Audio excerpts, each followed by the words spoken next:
अरे A K उजरी A K धार मन चली आगे हाँ आईना हाँ धन छो आईना चरबैद्रा बकरी ओ पिए साहब आप जे छे अपना आर का बकरी है फार्म खोले में फायदा छे देश चले ना सब फायदा नहीं छे देश चले वे बेसी बजट ने दे छे ना जनता सब जे छे ना पिए साहब तंग करे छे आवते पैसा कदा सानबे सब बेर जीतबे सब बेर बकरी फार्म पर पैसा उठेबे क्या फार्म भैंस फार्म पर पैसा उठेबे आईना बकरी चरेबे कहियो बकरी चरेबे कहियो भैंस चरेबे हे छोड़ा दियो हरियारी खर चढ़ते ना 100 जे 5 टका 7 टका 8 टका बेटा बेटी जन्म देख रहा एकरे बेच का तब विकास करे कोनो बेया किए साहब ओ पिए साहब अपना के देखियो ना बकरी जो चरबे वाला कते जमीन खाली छे एते जमीन खाली छे एते जमीन खाली छे जे 20 बकरी चरेबे तइयो रामलाल कहे छे जे घटे वाला नहीं छे ए बकरी है भाई यही जैसे करिकवा छगरवा एकर मन हदम सकट दे रे चला दे रे छोरा दे ही ना रे आज के बाद बुझियो पिए साहब आप अपना कहे छे ना बकरी के बाद खसिए फार्म खोलबे खसिए फार्म हां खसिए फार्म आ दीपावली ने हाँ दशहरा पूजा में का कोनो पार्टी कोनो फंक्शन में काटबे खाली मछुआई चलते कर्मचारियों सके खाली खसी के मोट बांटबे काम हड़ा है रहते टेंशन नहीं लिया ना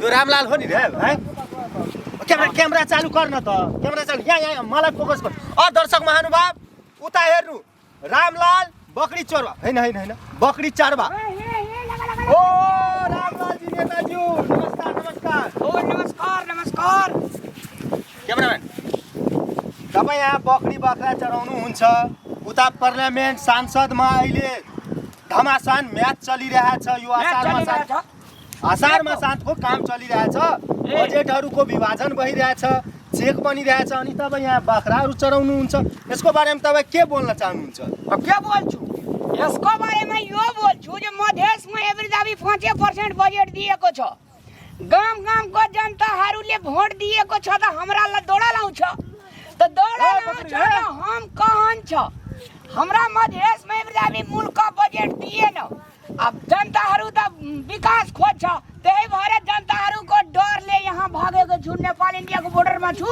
बाख्रा चराउँछु फार्म खोल्छु यही पेट पाल्छु अनि यो बाख्रा चराले जनतालाई के विकास हुन्छ हौ रामलाल जी नेताज्यू के विकास हुन्छ बकलेला आदमीले त जनताको कहिया विकास भएको छ रे आजसम्म कहियो जनताको विकास भएको छ नेताको विकास भएको छ रे अनि यो तपाईको यो विकास भएको छ बकरा चलाउने के फार्म खोल्नुहुन्छ बकराको कतिवटा बकरा छ से तिमीको थाहा छ मलाई के थाहा तपाईको त तपाईलाई थाहा हुन्छ नि 120 वटा बकरा छ बुझला आ तकर बाद जे छै अब हम क्या के फार्म खोल्छ घोड़ा के फार्म खोल्छ एहीबाट पैसा कमाएर जनताहरूको विकास गर्छ अनि भोट लिएर तपाईँ सांसद बन्नु भयो अनि योबाट कसरी विकास हुन्छ मैले बुझ्नै सकेन के यो जनता जान्न चाहन्छ जनतालाई तपाईले यो कुरा भन्दिनु मेरो मुखबाट भन्नु न सुन्दै राख्छ जनताको जीवनमा कहिले विकास हुँदैन नेताहरूको जबसम्म ओकर व्यक्तिगत जीवन स्तर उठ्दैन तबसम्म जनताको विकास हुँदैन जनता भनेको सब दिन माइटमा काम गर्नु हो नेता भनेको पेजोरोमा चढ्नु एयर कन्डिसनमा चढ्नु उसको छोराहरू लन्डन स्विजरल्यान्ड ब्रिटेन अमेरिका लन्डनमा पढ्नु तर मेरो बल्ल दिमागमा आयो अब ए पछुवारबाट के लिन्छ रे अगाडिबाट ले न क्यामेरा रे तपाईले भनेको हैन रामलाल साच्चै यार बकलेल जस्तो मान्छेले किन ल्याएको रे क्यामेराम्यान पाउँदैन नि रामलाल जी त्यही भएर हाँ अब म एउटा कुरा कहन्छु तिमीलाई यो देशको विकास जे छ न जब जनता सफाइ नै गरिब हुन्छ, सफाइ नै गरिब हुन्छ, तबसम्म विकास हुँदैन। यो कुन विकास भयो, यो कुन नियम कानुन भयो रामलालजी? तपाईँ के भन्दै हुनुहुन्छ? मलाई त यो खोप्रिएमा घुस्दैन। हेर्नुहोस्, यो देशमा तपाईँलाई जबसम्म जनतालाई रोजगार हुँदैन तबसम्म विकास हुँदैन। नेताहरूले जनतालाई कहिले रोजगार दिँदैन। किसानलाई होइन खेतमा काम गर्नुपर्छ, माइटमा लेट्नुपर्छ। एकटा बात म च्यालेन्ज दिएर भन्छु, किसानहरूलाई कहिले समयमा खाद पाउँदैन। किन पाउँदैन? अरे खादबाट धेरै कमिसन आउँछ हामीहरूलाई। यो गोप कुरा फेरि कसैलाई नभन्नु। बक्लो यता आइजाइन रे। हेर्नु के भनिरहेछ रामलालजी नेताज्यूले, खादबाट रे कमिसन आउँछ नेताज्यूहरूलाई। अब खै कस्तो प्रकारको कमिसन आउँछ हामीहरूलाई के थाहा? त्यही भएर सोध्न चाहन्छु रामलालजी। लोकलाई भनेको होइन, दर्शक महानुभावलाई भनेको। दर्शक कताको मान्छे? दर्शक त जजबाट तपाईँ भोट लिनुभयो रामलालजी। भोट त हम अपना एरिया पेठिया के आदमी से न लियो रे। कस्तो कुरा गर्नुहुन्छ? त्यसैलाई दर्शकलाई जनता भनिन्छ हो। तपाईँहरूको माझमा जनता भन्नुहुन्छ नेताजीहरू, अनि हामी जस्तो पत्रकारले दर्शक महानुभाव भन्छ। जनतालाई भोट जनताले नेतालाई किन दिन्छ थाहा छ? थाहा छैन। नेताको घर 5-7टा शहरमा हुनुपर्छ। किसानहरूलाई तपाईँलाई समयमा तेल भेट्दैन, तेल भेट्छ त महँगा भेट्छ। साबुन भेट्दैन, साबुन भेट्छ त महँगा भेट्छ। तपाईँलाई चाउर भेट्दैन, चाउर भेट्छ त महँगा भेट्छ। सब चिजमा सरकार ट्याक्स मान्छ नेताहरू। नेताहरू घरमा आराम गरेर बैसका खान्छ नेता, जनताहरू होइन भिख माग्छ। अनि कतिहरू जनताहरूले त्यो रोड बाट बनाइरहेछ ठेकेदारहरूले, आषाढ मसानको समय हो भनेर तपाईँले त्यहाँ बसेर उनीहरूको चेक त फेरि दिनु पर्यो नि। कुरा थाहा छैन, इतिहास पढेको छैन, पढे लेखेको छैन, सिधै आउँछ पत्रकारिता गर्न। पत्रकारी गर्न पर्नु पर्दैन, बोल्नु आउनु पर्यो भइसक्यो। तपाईँलाई बजेट मधेसको लागि बजेट सरहे कम दिन्छ। मधेसको नेताहरूलाई बहुमतमा पुगेर जिताउनु पर्छ, अनि नै लडाइँ गर्छ। 1-2वटा 4वटा सिट लिएर जान्छ, हिल हल्ला गर्छ, त्यही पैसा हुन्छ। तपाईँ जस्तो नेता, तपाईँ जस्तो युवा धेरै आउँछ मधेसमा, म यो गरिदिन्छु त्यो गरिदिन्छु, ये रे यो रे, अनि जितेपछि के भन्छ? जनताहरू त त्यस्तै फेरि बख्रा चराउँदै गर्छ। यहाँ खासियत हो। जनतालाई ठग्नु सानोतिनो कुरा हो। चुनावको बेलामा जनतालाई जति ठग्छ नेता त्यति मजबुत हुन्छ, बुझ्यो? जति ठग्छ त्यति मजबुत हुन्छ। यो कसरी हुन्छ हौ? जनतालाई चेतना छैन नि। एकटा पार्टीमा हुँदैन, 10टा पार्टीमा जान्छ। 5 टका लिएर भोट दिँदैन, 5000 टका लिएर भोट दिन्छ त जनतालाई नेताले ठग्दैन त के गर्छ? उसलाई मालिक बनाउँछ। अनि तपाईँ पैसाबाट यता चाहिँ तपाईँ इन्टरभ्यू दिनु हौ पत्रकार। मैले पत्रकार हो, आएको छु तपाईँ नजिक, अनि तपाईँले सम्मान दिनुपर्छ नि पत्रकारलाई। अन्त सम्मान दिएको छैन, सामने सामने खडा गरेको छ। पिएस साहब हजुर, यसको लागि यति इन्टरनेटमा चाय पिलाइदिनुहोस् त पत्रकारलाई। अनि यो पिए हो तपाईँको? अनि यसको सेलरी कहाँबाट आउँछ? यसको सेलरी 4वटा बकरीए बेरा दिएको छु। पैसा छैन त कहाँबाट दिनु यार? अनि यत्रो खानु हो भनिरहेछ, जनताहरूलाई मूर्ख बनाएर खान्छु पैसा, त्यो पैसा कहाँ गयो? जनताहरू सधैँ मूर्ख रहन्छ। कहनु किया मूर्ख रहन्छ? किया कि देशमा जो जितना भ्रष्टाचारी गर्छ नि त्यो ठुलो मान्छे हुन्छ।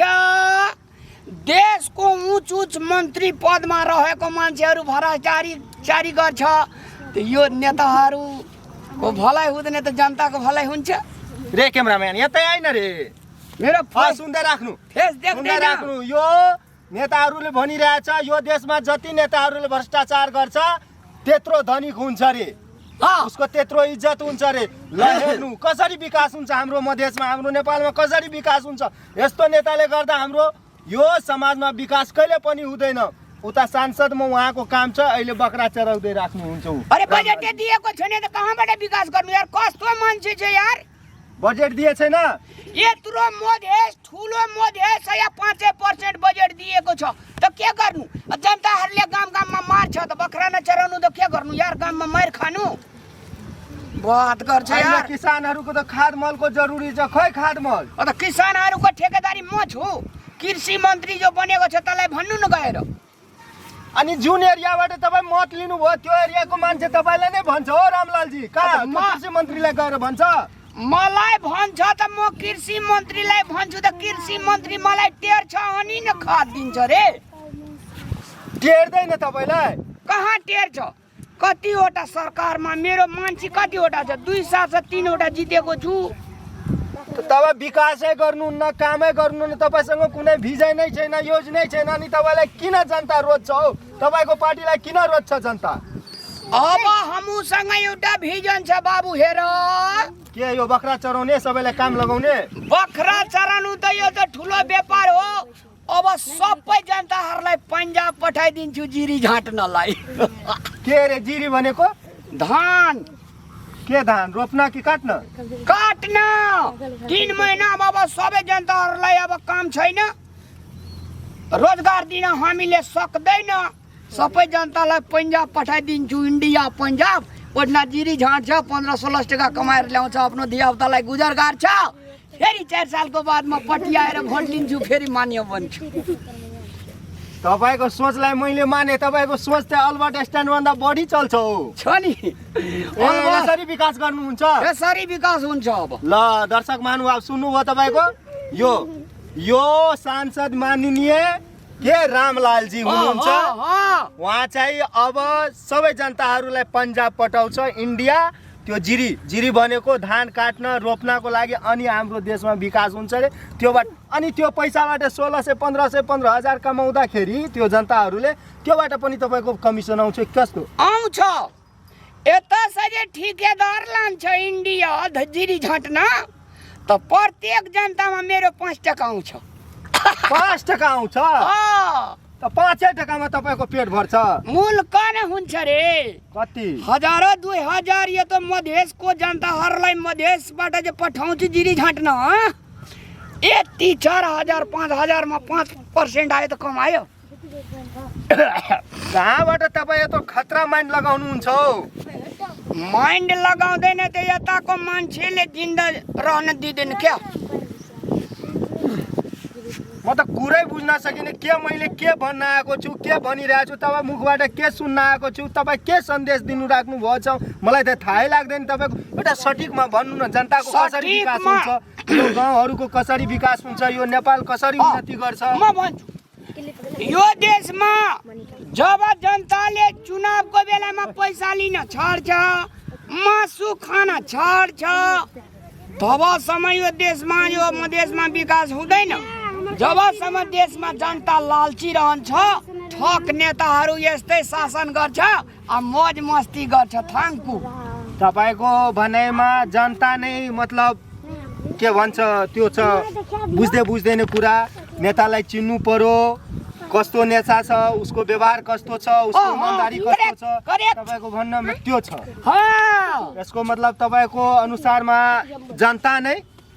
जनता त राम्रो छ सोझो छ तर भोट दिने बेलामा पैसा लिन्छ न से गडबड्या जान्छ क्या तपाईँ जनताहरूलाई के भन्न चाहनुहुन्छ 2 शब्द भन्नु त आफ्नो मुखबाट जनताहरूलाई यो भन्न चाहन्छु म तपाईहरु राम्रो मान्छे जिताएर पठाउनु पैसा टका नलिनु मासु दारु नखानु राम्रोसँग ल्याउनु युवाहरूलाई जिताउनु बुढाहरूलाई जिताएर दिन्छ बुढाहरूको डाँडे उठ्दैन त कहाँबाट पैसा ल्याउँछ कहाँबाट विकास गर्छ हामी जस्तो युवा नेताहरूलाई जिताउनुस् जनताहरूलाई म नोकरी दिन्छु तपाईँ युवा हुनुहुन्छ त युवा होइन ए युवा नै हुनुहुन्छ 40 वर्ष कटिएको छ 45 मा प्रवेश गरेको छु त युवा भएन ठिकै छ ल धन्यवाद रामलालज्यू तपाईलाई पनि धन्यवाद तर यो बख्रा नचराउनु के बख्रा चराएन भएर कल्याण हुँदैन नेताहरूलाई सबैलाई अब बजेट हुँदैन नेताको जनताको विकास हुँदैन यस्तै बख्रा चराउनु पर्छ र भैँसी चराउनु पर्छ हर हर हर हर हर